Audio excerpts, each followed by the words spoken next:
오늘 말씀을 가지고 죽음이냐 부활이냐라는 제목으로 말씀을 함께 나누고자 합니다. 죽음이냐 부활이냐라는 제목으로 말씀을 함께 나누고자 합니다. 지난 주간에 제가 전도를 하다가 머리는 백발의 한 중년 여성분을 만났습니다. 제가 예수 믿으세요 하고 전도지를 주었더니 저에게 이렇게 말을 하는 것입니다. 평일에는 회사를 다니고 이렇게 전도를 하시냐고. 참 대단하시네요. 이렇게 말을 합니다. 그리고 여호와 증인이라고 자기 자신을 당당하게 소개를 하는 것입니다. 그래서 저는 교회 밑에서 전도를 했기 때문에 여기 교회의 목사라고 저는 이렇게 이야기를 했습니다. 그래서 여호와 증인이십니까? 그러면 여호와 증인들이 주장하는 것을 아니까 그냥 가던 길 가시는 게 좋겠습니다. 이렇게 말씀을 드렸더니 저에게 토론을 하자고 덤비는 것입니다. 성경 어디에 예수님께서 부활절을 기념하라고 나와 있느냐고 저에게 묻는 것입니다. 그리고 자신들은 예수님의 죽음을 기념한다. 죽음을 기념하는 기간이래요. 그래서 특별히 지금 여호와 증인들이 많이 전도하고 있어요. 아침 저녁으로. 평일에도 아침 저녁으로 나와서 우리는 사순절을 통해 예수님의 고난을 기념하는 것에 반하여서 이들은 어떻게 합니까? 예수님의 십자가의 죽음을 기념하는 것 같습니다. 그래서 그들은 이 죽음을 기념하는 기간이라고 합니다. 그래서 여호와 증인들도 이렇게 열심히 나와서 죽음을 전한다. 예수님의 죽음을 전한다라고 하는데 아마도 이 말씀을 기초로 하여서 이 말씀을 근거로 하여서 그렇게 하는 것 같습니다. 우리 고린도전서 11장 25절과 26절을 보겠습니다. 넘겨주세요. 우리 25절 26절 한번 같이 한번 읽어보겠습니다. 시작. 식후에 또한 그와 같이 잔을 가지고 이르시되 이 잔은 내 피로 세운 새 언약이니 이것을 행하여 마실 때마다 나를 기념하라 하셨으니 그 다음 시작. 너희가 이 떡을 먹으며 이 잔을 마실 때마다 주의 죽으심을 그가 오실 때까지 전하는 것이니라. 여기서 주의 죽으심을 그가 오실 때까지 전하는 것이니라. 아마도 이 말씀을 근거로 해서 그들이 그렇게 하는 것 같아요. 왜냐하면 여호와 증인들은 말씀대로 하려고 많이 노력을 하고 또 다른 이단들은 말씀을 자기 멋대로 해석하려고 하고 이렇게 너무 한쪽은 말씀을 말씀 그대로 고지식하게 해석하려고 그러고 한쪽은 너무 또 자기 멋대로 해석하려고 그래요. 잘 모르는 사람들이 들으면 맞아, 성경에 부활절을 기념하라고, 부활절이라는 말은 없지, 부활절을 기념하라고 쓰여 있지 않지, 이렇게 그들의 말에 이렇게 넘어갈 수도 있을 거예요. 하지만 그들은요, 기본적으로 예수님의 신성에 대해서 믿지 않습니다. 그래서 그들은 삼위일체 교리를 믿지 않지요. 대부분의 이단들은 삼위일체 교리에 대해서 부정하는 것을 저는 보게 됩니다. 삼위일체 교리가 성경에 도대체 어디에 나와 있냐 이야기해보라. 그러면은 많은 성도님들은 성경에 나와 있지 않지, 그렇게 혹 그들의 말에 미혹될 수도 있을 것입니다. 그리고 그들은 이렇게 말하죠. 삼위일체 교리는 325년 니케아 공의회에서 정해진 것이기 때문에 사람들에 의해서 만들어진 것이다, 이렇게 말을 해요. 그럼 그들의 논리대로 하면은 우리는 이 성경도 성경 고지대로 믿으면 안 되는 거예요. 왜 그러냐? 90년에 얌리아 종교회의에서 구약 39권이 정경화되었고 397년에 카르타고 종교회의에서 신약 27권이 공식화되었습니다. 그러면 그들의 주장대로 사람들에 의해서 삼위일체 교리가 만들어졌다고 한다면 이 성경도 사람들에 의해서 제정되었으니까 그럼 성경도 믿으면 안 되겠네요. 그들은 하나님의 역사에 대해서 제대로 알지 못하고 말하는 것이죠. 그들은 그렇게 주장을 하면서 삼위일체 교리가 어디에 있느냐, 부활절을 기념하라고 어디 있느냐 이렇게 따지면서 성경을 가지고 토론하자고 하는 거예요. 논리적으로 맞는다고 생각되어집니까? 성경을 믿는다고 한다면 성경이 어떻게 제정되었는지 잘 알아야 됩니다. 그리고 삼위일체 교리가 어떻게 정해지게 되었는지 잘 알아야 합니다. 이단들의 삼위일체 교리를 부정하는 이유는 이렇습니다. 첫째로는요, 자신들의 교주가 신적인 존재로 추앙받아야 하는데 삼위일체 교리에서 하나님이 딱 이렇게 정해져 있으면 그 사이에 들어가지 못할 것 같으니까 삼위일체 교리를 부정하는 거예요. 그래야 자기 교주가 그 신적 반열에 오르기 때문에. 또 둘째로는 영적으로 봅니다. 영적으로 보면은 예수님의 신성을 부정해야 예수 그리스도께서 하나님의 예수 그리스도의 하나님의 아들로서, 신성을 가진 하나님의 아들로서 구원을 온전히 이루었다는 것을 흐릴 수가 있는 거예요. 여러분 아시다시피 하나님의 아들이시기 때문에, 성령으로 잉태하셨기 때문에, 죄가 없으시기 때문에 우리의 죄를 온전히 감당할 수가 있는 거예요. 흠없는 어린 양이기 때문에. 그런데 사람의 몸에서 사람으로 태어났다고 한다면 그렇게 할 수 없겠죠. 죄 있는 사랑의 몸으로 태어났기 때문에. 그래서 이들은 영적으로 보면 하나님의 온전한 구원을 흐리기 위하여서 이렇게 예수 그리스도의 신성을 부정할 수 있는 것입니다. 그러므로 이들은 뭐라고 말합니까? 자연스럽게 그 사람 신성을 부정하고 사람이기 때문에 그의 죽으심에 대해서는 기념을 해요. 그렇지만 신성을 가진 예수님께서 부활하셨다라는 것에 대해서는 집중하지 않는 모습을 보이는 것입니다. 여러분 생각해 보시기 바랍니다. 예수님께서 죽으신 것이 중요합니까? 부활하신 것이 중요합니까? 한번 생각해 보세요. 죽으신 것이 중요합니까? 부활하신 것이 중요합니까? 예. 예수님의 죽으심도 너무너무 좀 중요하지만 그보다 더욱 우리가 관심을 가지고 집중해야 되는 것이 바로 부활이라는 거예요. 예수 그리스도의 십자가 희생으로 우리가 죄에서 자유롭고 용서함 받은 것 맞습니다. 우리가 그 희생, 죽으심을 거룩하게 생각해야 되는 거예요. 그렇기 때문에 기독교의 핵심을 십자가라고 말합니다. 십자가의 도를 바르게 이해해야 기독교를 바르게 이해한다라고 말할 수가 있는 것입니다. 그러나 예수님께서 십자가에서 그렇게 자신을 희생하고 죽으심으로 끝난 건 아니잖아요. 죽으심으로 끝났나요? 십자가에서 우리의 죄를 모두 담당하시고 죽으시고 끝났나요? 아니잖아요. 우리에게 더욱 중요한 것은 주님께서 부활하셨다라는 거예요. 죽음으로 끝났다고 하면 소망이 없어요. 미래가 없는 거예요. 왜? 죽음으로 끝났기 때문에. 그래서 고린도전서 15장 17절 19절을 이렇게 우리에게 말하고 있습니다. 넘겨주세요. 15장 17절에서 19절까지 한번 같이 읽어봅니다. 시작. 그리스도께서 다시 살아나신 일이 없으면 너희 믿음도 헛되고 너희가 여전히 죄 가운데 있을 것이요. 또한 다음 절 시작. 또한 그리스도 안에서 잠자는 자도 망하였으리니 다음 만일 그리스도 안에서 우리가 바라는 것이 다만 이 세상의 삶뿐이면 모든 사람 가운데서 우리가 더욱 불쌍한 자리라. 맞아요. 예수님께서 부활하셨다라는 것이 중요한 것입니다. 그래서 예수님께서 부활하심으로 잠자는 자들의 첫 열매가 되셨고 우리 믿는 자들에게 소망이 되시고 미래가 되신 거예요. 이 사실을 우리가 잘 알기 위하여 오늘 본문 누가복음을 보니 공회원으로 있는 요셉이라는 사람이 빌라도에게 가서 예수님의 시체를 달라고 하고 그 예수님의 시체를 받아다가 장례를 치릅니다. 이 아리마대 사람 요셉이라는 사람은 아마도 부유한 부자였던 것 같습니다. 그래서 예수님을 장사 지내기 위하여서 한 번도 사용한 적이 없는 돌무덤을 사용했다고 하는데 혹자들은 이것이 그 요셉이라는 그 가정묘라고 하는데 아무래도 한 번도 사용하지 않은 그 가정묘를 희생한다? 하나님 예수님께 드린다? 엄청난 거죠.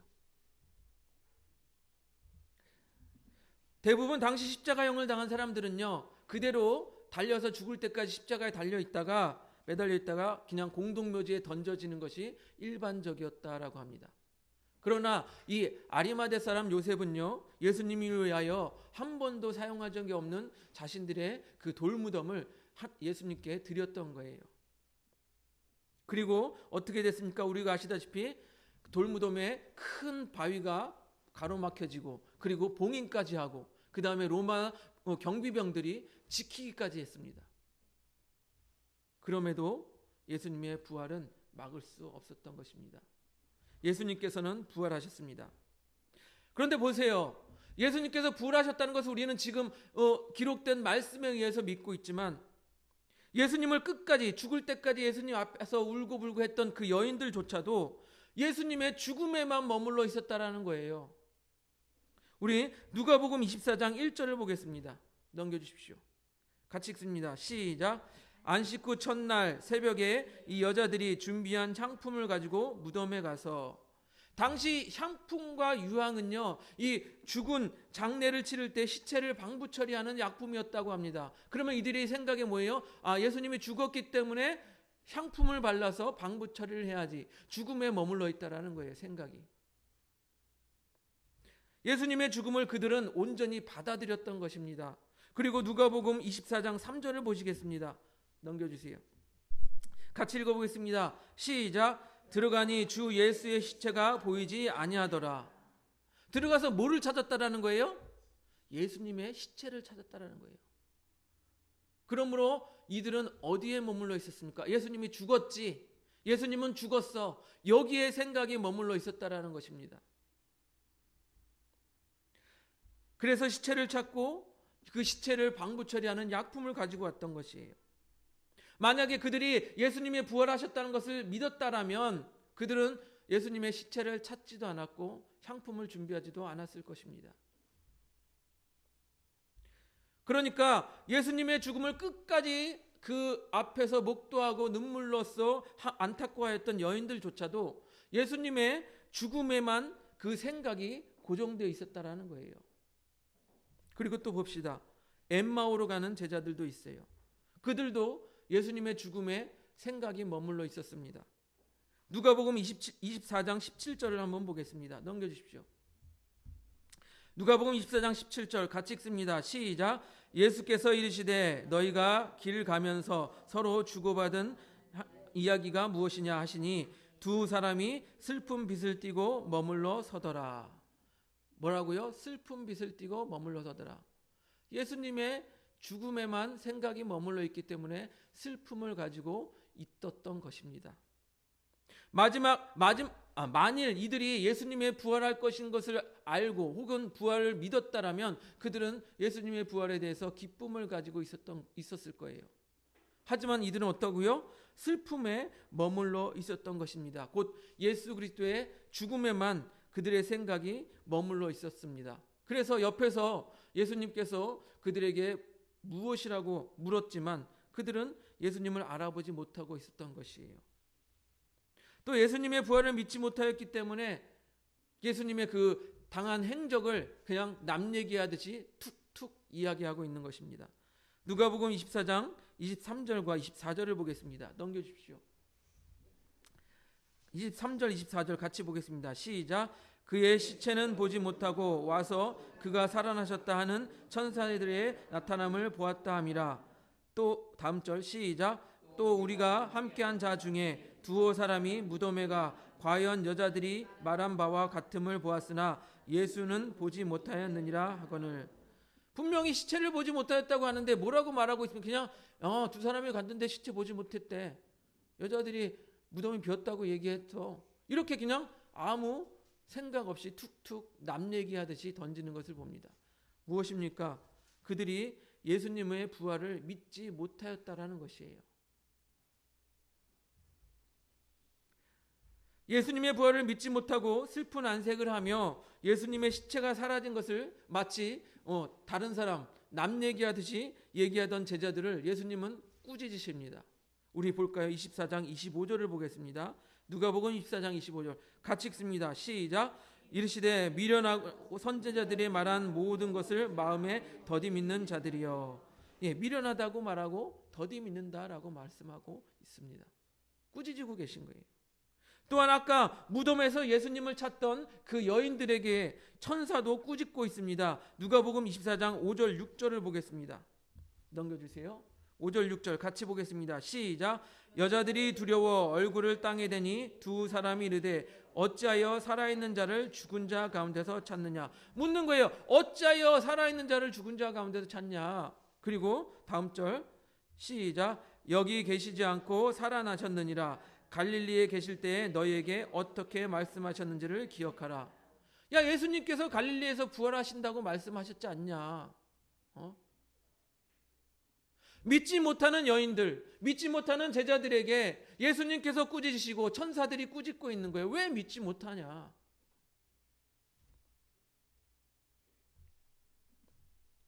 여러분, 예수님이 이 땅에 오신 것은 죽기 위해서 오신 것이라기보다는 살리기 위해서 오신 거예요.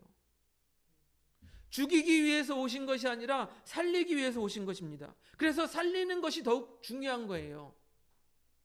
우리가 예수 그리스도의 그 고귀한 희생의 죽음에 대해서 우리가 십자가의 죽음에 대해서 우리가 분명히 기억해야 하지만 우리가 더욱 중요한 것은 주님께서는 살리기 위하여 오셨다라는 거예요. 그래서 우리에게 중요한 믿음이 부활의 믿음입니다. 그렇기 때문에 우리가 예수님의 부활을 기념하기 위해서 오늘 말씀에 나와 있죠. 안식 후 첫날 주일을 기념하여 예배를 드리는 것입니다. 이단에서는 안식일이 토요일이니까 토요일 날 예배를 드려야 된다, 그렇게 주장하고 있지 않습니까? 우리는 어떻다고요? 예수님의 부활을 기념하기 위하여 안식 후 첫날 이렇게 예배를 드리는 것입니다. 곧 예수님의 부활이 우리의 소망이 되고 우리의 미래가 되기 때문입니다. 사랑하는 성도 여러분, 예수님의 십자가의 죽음을 기념하는 것도 너무너무 중요합니다. 하지만 그 죽음이 도대체 어디서 왔습니까? 여러분, 죽음이 어디서 왔어요? 죽음은 바로 죄에서 왔다는 거예요. 하나님께서 아담에게 사람을 창조하시고 아담에게 말씀하셨습니다. 선악과를 먹는 날에는 정령 죽으리라. 그런데 어떻게 했습니까? 아담은 내가 하나님처럼 되고 싶다라는 마음을 가지고, 교만한 마음을 가지고 하나님의 말씀을 어기는 죄를 범하였어요. 그래서 어떻게 됐어요? 죄로 인하여서 죽음이 들어오게 된 거예요. 보세요. 로마서 5장 12절 넘겨주십시오. 같이 읽습니다. 시작. 그러므로 한 사람으로 말미암아 죄가 세상에 들어오고 죄로 말미암아 사망이 들어왔나니 이와 같이 모든 사람이 죄를 지었으므로 사망이 모든 사람에게 이르렀느니라. 이 죽음, 사망이라는 것이 죄의 결과라는 거예요. 예수님께서 죄 때문에 죽은 것이 아니라 예수님께서 우리의 죄 때문에 죽으신 거예요.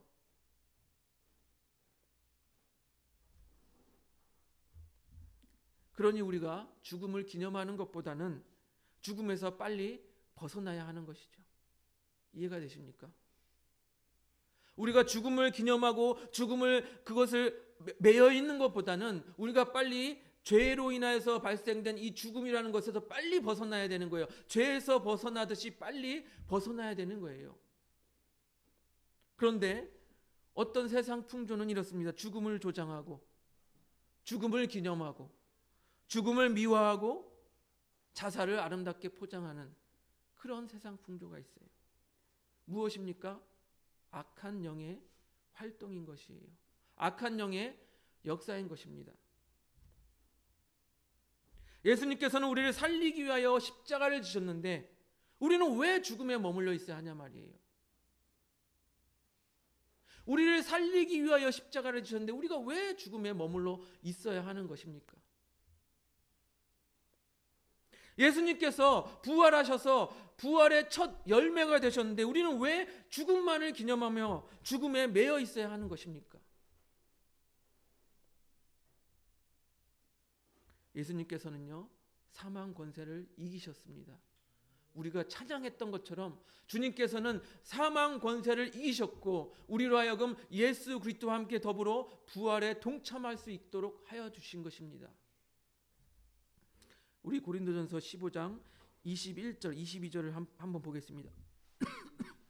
15장 21절, 22절 같이 읽습니다. 시작. 사망이 한 사람으로 말미암았으니 죽은 자의 부활도 한 사람으로 말미암는도다. 아담 안에서 모든 사람이 죽은 것 같이 그리스도 안에서 모든 사람이 삶을 얻으리라. 이해가 되시죠? 아담으로 말미암아 모든 사람이 죽은 것 같이 예수 그리스도로 말미암아 모든 사람이 삶을 얻으리라. 예수님의 부활을 믿어야 우리도 그리스도 안에서 삶을 얻게 되는 거예요. 삶의 소망을 가지게 되는 것입니다. 그렇기 때문에 우리는 죽음을 미워하거나 죽음을 따르지 않는 삶을 살아야 하는 것입니다. 오늘 부활주의를 맞이하여서 예수님의 부활을 확실하게 믿으시기를 바랍니다. 여러분, 죽음이냐 부활이냐 무엇을 선택하시겠습니까? 죽음이냐 부활이냐 무엇을 선택하시겠습니까? 예수님께서는 죽음을 전하러 오신 것이 아니라 예수님께서는 부활을 우리에게 전해주시기 위해서 이 땅에 오셨다라는 것입니다. 그렇게 예수님의 부활을 믿고 전하는 우리 하늘봄교회 성도님들이 되시기를 주님의 이름으로 축복드립니다.